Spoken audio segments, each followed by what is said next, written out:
Mungkin yang antum pengen bicarakan adalah Utsman bin Yahya ya, Mufti Batavia. Oke, saya jelaskan satu hal perkara menarik. Kita itu bisa bicara tentang kemerdekaan itu mulai kapan? Isu-isu tentang kemerdekaan, pembebasan itu kira-kira matang itu di hari apa atau di tahun apa? Siapa yang merumuskannya? Betapa kagetnya jenengan semua ketika Sumpah Pemuda kita berbahasa satu. Hitung aja siapa yang bisa berbahasa Indonesia di majelis itu. Gak ada satupun yang bisa berbahasa Indonesia. Sumpah Pemuda 1928.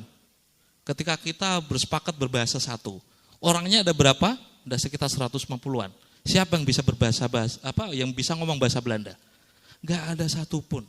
Mereka fasih berbahasa Belanda daripada Indonesia, bahasa Melayu. Maksud saya ketika jenengan memakai kacamata kemerdekaan dan nasionalisme dalam sudut pandang di zaman sekarang yang sangat matang, akan menzalimi orang-orang di masa lalu.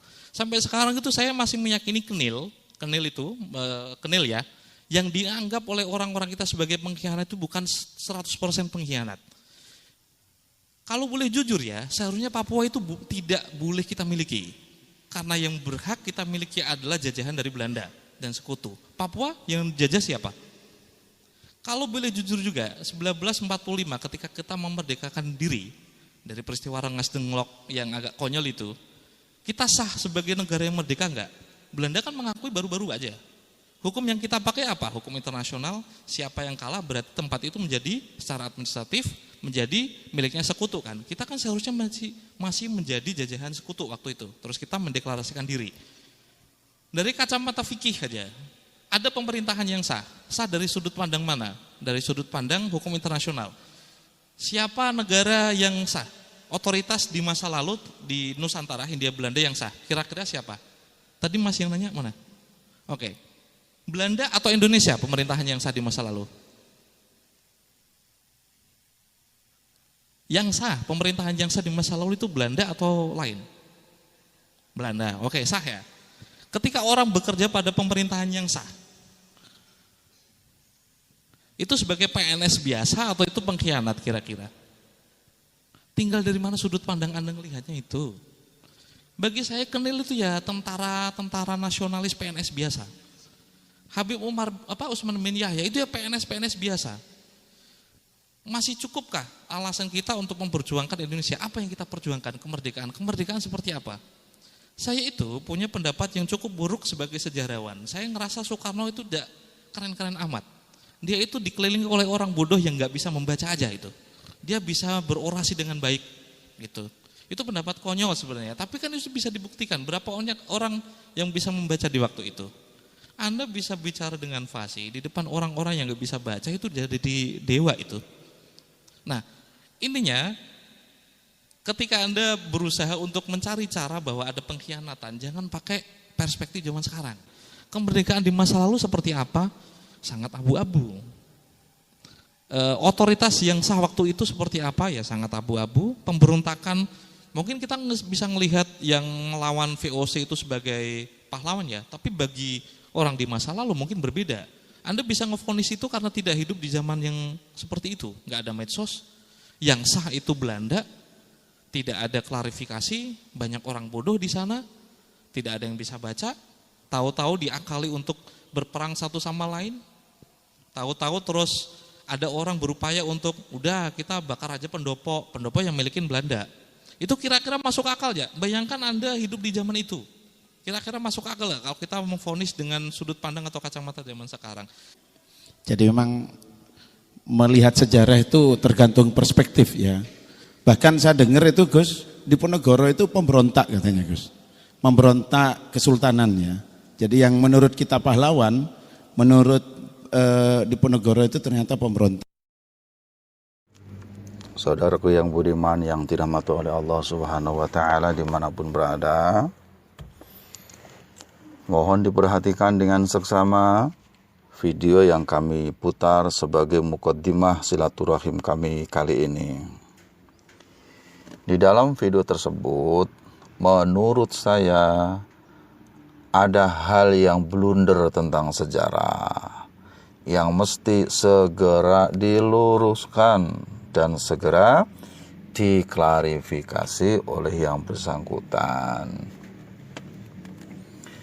Kenapa demikian? Sebab yang bersangkutan mengatakan bahwa Belanda, dengan menggunakan sudut pandang saat itu, kata beliau, adalah pemerintahan yang syah, sehingga orang yang bekerja sama dengannya bukan disebut sebagai pengkhianat. Bahkan dikatakan dengan sudut pandang kala itu, katanya, siapapun yang memusuhi pemerintah Belanda yang sah adalah pemberontak, bukan pejuang. Saudaraku yang budiman yang dirahmati oleh Allah Subhanahu wa taala, menurut kami penjajahan itu sebuah nilai, bukan sebuah konsep kemerdekaan.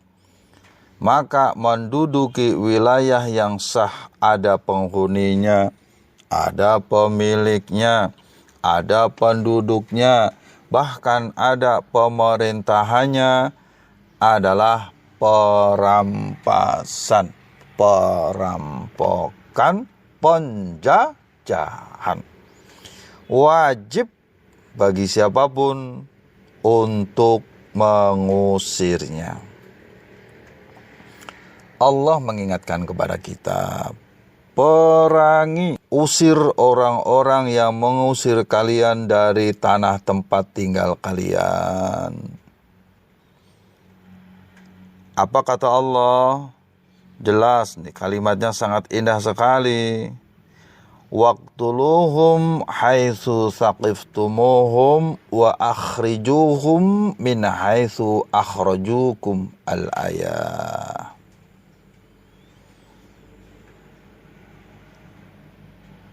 Wa qatilu fi sabilillahi alladhina yuqatilunakum wa la ta'tadu innallaha la yuhibbul mu'tadin. Saudaraku yang budiman yang dirahmati oleh Allah Subhanahu wa taala, ayat ini jelas memerintah untuk melawan orang-orang yang mengusir, orang-orang yang membunuh di tanah tempat kelahirannya, di tanah tempat dia berada, dan di tanah miliknya. Bahkan dikatakan oleh yang bersangkutan, tentunya dengan menggunakan sudut pandang zaman itu, katanya, bahwa termasuk yang bekerja sama dengannya bukan bagian dari pengkhianat. Padahal jelas Allah mengingatkan kita dengan kalimatnya yang indah. Apa firman Allah? Innama yanhakumullahu 'anil ladzina qataluukum fid dini wa akhrajukum min diyarikum wa zaharu ala ikhrajikum an tawallawhum wa may yatawallahum fa ulaika humudz zalimun. Bekerja sama dengan orang yang menzalimi adalah bagian daripada kezaliman, saudaraku yang budiman dimanapun berada. Kumaha ieu teh?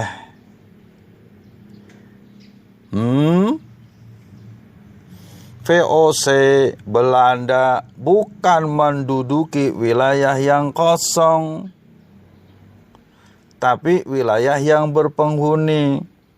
Maka itu sebabnya KNIL pun merasa bersalah dan menangis hatinya telah memusuhi pejuang-pejuang republik, pejuang-pejuang pribumi, yang akhirnya mereka pun membantu dalam perjuangan kemerdekaan NKRI yang diminta oleh Jenderal Urip kala itu, yang diminta oleh Jenderal Sudirman bergabung melawan penjajah. Saudaraku yang budiman yang dirahmati oleh Allah, kira-kira di mana ya nasionalisme yang bersangkutan ini? Kok sepertinya linglung? Halo? Beliau mengatakan bukan patriot bukan dianggap pejuang dengan menggunakan kacamata saat itu, katanya, siapa saja yang melawan penjajah adalah pemberontak. Karena Belanda saat itu dianggap sebagai pemerintah yang sah. Padahal konsep penjajahan adalah universal, tidak mengenal zaman. Zaman dulu hingga zaman sekarang, konsep mencuri ya tetap mencuri, konsep merampok tetap merampok, konsep merampas tetap merampas. Bahkan konsep ketuhanan pun dari zaman ke zaman juga sama. Jadi jangan melihat konsep pada studi lokasi waktu yang kemudian berbeda. Nah, saudaraku yang budiman yang dirahmati oleh Allah, kemudian yang bersangkutan pun mengatakan Papua seharusnya bukan wilayah bagian dari Indonesia, sebab bukan wilayah jajahan Belanda. Loh. Gak bahaya tah ngomong gini nih. Tidakkah sampean tahu, saudaraku, bahwa Papua adalah wilayah kekuasaan Belanda, walau tidak lama. Tapi tetap saja Papua adalah wilayah administrasi di bawah kekuasaan Belanda yang kemudian dipertegas lagi dengan penentuan pendapat rakyat. Ya, istilah nama pepera lah untuk salah mah. Ting pepera, ting pepera. Yang hasilnya apa? Papua setuju berintegrasi dengan Indonesia. Halo, saudaraku. Bahkan mengatakan, saudaraku, katanya Soekarno besar karena sekelilingnya adalah orang-orang bodoh.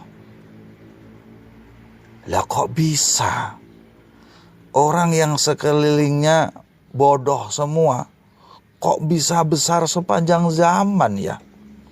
Kok bisa dikagumi oleh tokoh-tokoh besar dunia dari zaman ke zaman hingga zaman Kiwari? Saudaraku yang budiman yang dirahmati oleh Allah Subhanahu wa taala, bil khusus kepada sampean yang ada di video dalam muqaddimah video saya hari ini, ketahuilah, dengarkan dengan kecerdasan hati dan pikiran, jangan dengan emosi, apalagi dengan nafsu. Dari Sabang sampai Merauke, berjajar pulau-pulau, sambung menyambung menjadi satu, itulah Indonesia. Indonesia tanah airku, aku berjanji padamu, menjunjung tanah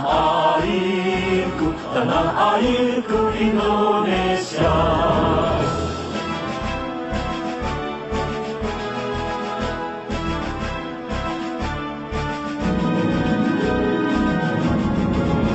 Dari Sabang sampai Merauke, berjajar pulau-pulau, sambung menyambung menjadi satu, itulah Indonesia.